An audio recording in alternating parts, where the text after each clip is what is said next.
तो एपिसोड की स्टार्टिंग में हमें लैंसर का पास्ट दिखाया जाता है, जिसमें लैंसर और प्रिंसेस कैसे एक दूसरे से प्यार करते हैं वो हमें दिखाई देता है। बट हमें पास्ट में दिखाया जाता है कि जो लैंसर का पास्ट का मास्टर है वो उसे बिट्रे करके उसे वहाँ पे मार देता है। फिर हमें पता चलता है कि ये वाला जो ड्रीम है वो लैंसर का मालिक यानी कि किनेथ देख रहा था एंड उसे लैंसर की ओल्ड मेमोरीज दिख रही थी। फिर हमें दिखाई देता है कि जो किनेथ की बॉडी है वो बंधी हुई है स्ट्रेचर को, ताकि वो बिल्कुल भी हिल ना पाए। उसको बांधने के पीछे दो रीजन है। पहला रीजन, उसके जो माना सर्किट्स है वो पहले ही डैमेज हो चुके हैं एंड अगर वो और भी मूवमेंट्स करेगा तो वो खत्म ही हो जाएंगे। एंड जो सेकंड रीजन है वो है कि जो सुलाव है उसे कमांड सील चाहिए लैंसर का, इसलिए उसने किनेथ को बांधा हुआ है। एंड जो किनेथ है अब वो भी लड़ने की हालत में नहीं है। आखिर वो कैसे ही लड़ेगा, वो तो अभी पूरे मरने की हालत में ही है। फिर सुलाव उसे पूछती है कि क्या मैं लैंसर की कमांड सील ले सकती हूँ, बट जो किनेथ है वो उसे मना कर देता है। फिर जो सुलाव है उसकी एक फिंगर को मोड़ देती है एंड फिर वो किनेथ को कहती है अगर तुमने मुझे कमांड सील नहीं दिया तो मैं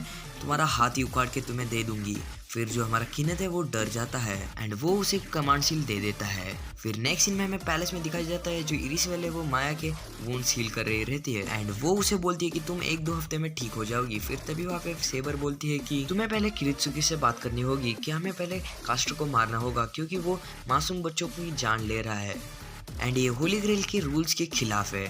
फिर इरिसवेल जाके किरित्सुकी को ये बोल देती है। फिर किरित्सुकी वहां से चला जाता है ये बोल के कि वो किनेथ को जाकर देख रहा है एंड वो उसे मारने वाला है। एंड वो सेवर पे भी गुस्सा है क्योंकि उसने उस दिन लैंसर को भी जाने दिया था, जिसके कारण वो उस दिन उसे बिट्रे करके वहीं पे मार सकता था, बट इसके कारण वो उसे नहीं मार पाया। एंड वो सेवर को कहता है कि देखो हम वहीं पे वॉर जीत जाते ना, तुम्हारी एक गलती से हम इतने बड़े मुसीबत में आ गए। फिर नेक्स्ट सीन में लैंसर सलाह से पूछता है कि उसका मास्टर कैसा है। फिर सलाह उसे कहती है किनेथ की हालत बिल्कुल ठीक नहीं है एंड वो कहती है अब उसने जो लैंसर की कमांड सील है वो मुझे दी है। बट इस बात को सुन के जो लैंसर है वो एग्री नहीं होता एंड फिर वो सलाह को बताता है कि वो पास्ट में भी एक मास्टर का सर्वेंट था एंड वो एक ही मास्टर का सर्वेंट रह सकता है, बिकॉज ये पॉसिबल नहीं है कि 2 मास्टर्स एक सर्वेंट को कंट्रोल करे। फिर सलाह उसे कहती है कि अगर वो होली ग्रेल को अचीव कर दे तो वो किनेथ को वापस से एक नई जिंदगी दे सकते हैं। तो इसी डिजायर से लैंसर लव की बात सुन लेता है एंड लैंसर को सलाह के आंख में उसकी प्रिंसेस दिखती है एंड फिर वो कसम खाता है कि वो होली ग्रेल को कुछ भी करके जीतेगा एंड वो अपने मास्टर को ठीक करेगा। फिर नेक्स्ट सीन में पैलेस में जो हमारी सेबर है वो भी अपने पास्ट के बारे में बताती है कि वो पास्ट में बहुत सारी वॉर्स लड़ी है, वो भी अपनी जान दाव पे लगा के। सो इसी के कारण वो कास्टर को मारना चाहती है क्योंकि वो मासूम बच्चों की जान ले रहा है। फिर इरिसवेल उसे कहती है तुम जरा अपने सिचुएशन के ऊपर ध्यान दो, मतलब तुम किरित्सुकी के ऊपर भी ध्यान रखो, बिकॉज किरित्सुकी का प्लान कभी नहीं फेल होता। तो सीन शिफ्ट होता है, हमें वेवर के घर में राइडर को दिखाई देता है एंड जो राइडर है वो वेवर के ग्रैंडपा के साथ पार्टी शार्टी कर रहा है एंड वो उसके ग्रैंडफादर को बोलता है कि वो उसका फॉरेन फ्रेंड है एंड वो जापान में थोड़े दिन के लिए पढ़ने के लिए आया है। वो सभी लोग पार्टी शार्टी करते हुए एक दूसरे के साथ बातें करने लग जाते हैं एंड उसके बाद हमें दिखाई देता है कि जो वेवर है वो उसने राइडर को रिवर के थोड़े बहुत सैंपल्स टेस्ट करने के लिए दिए थे एंड उसके बाद वो अपने अल्केमिस्ट स्किल का यूज करके वो पता लगाता है कि कास्टर अपने point Q and point P के बीच में है, किसी सी फिश टनल में है एंड फिर वो दोनों ही डिसाइड करते हैं कि वो कास्टर और उसके मास्टर के हाइडआउट में घुस के उन लोगों के ऊपर अटैक करेंगे। फिर सीन शिफ्ट होता है एंड वो लोग वहाँ पे जाते हैं एंड वहाँ पे जाने के बाद वो एकदम खतरनाक सीन देखते हैं एंड उसे देख के वो दोनों ही शॉक हो जाते हैं, बिकॉज वहाँ पे बहुत ही मासूम बच्चों की लाशें पड़ी हुए रहते हैं एंड इसे देख के मैं भी बहुत ही ज़्यादा शॉक हो गया था। फिर वहाँ पे जो राइडर है वो बहुत ही ज़्यादा रोता है एंड फिर जो हमारा वेवर है वो भी अपने आंसू छुपा लेता है ताकि वो एक किंग कैसे कहला सके।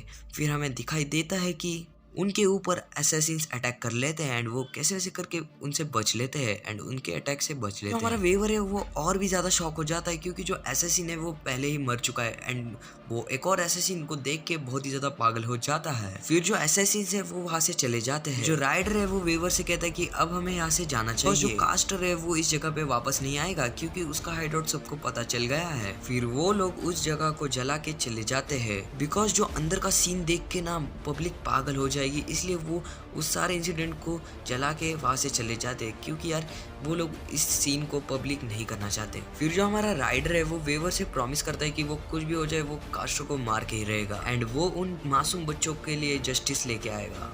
फिर नेक्स्ट सीन में किराए तोक्योमी से बोलता है कि राइडर और वेवर ने उसके असैसिन्स को देख लिया है एंड फिर तोक्योमी कहता है कोई बात नहीं, कुछ भी नहीं होगा, बिकॉज राइडर इतना स्मार्ट नहीं है एंड वो लोग किसी को बताएंगे भी नहीं।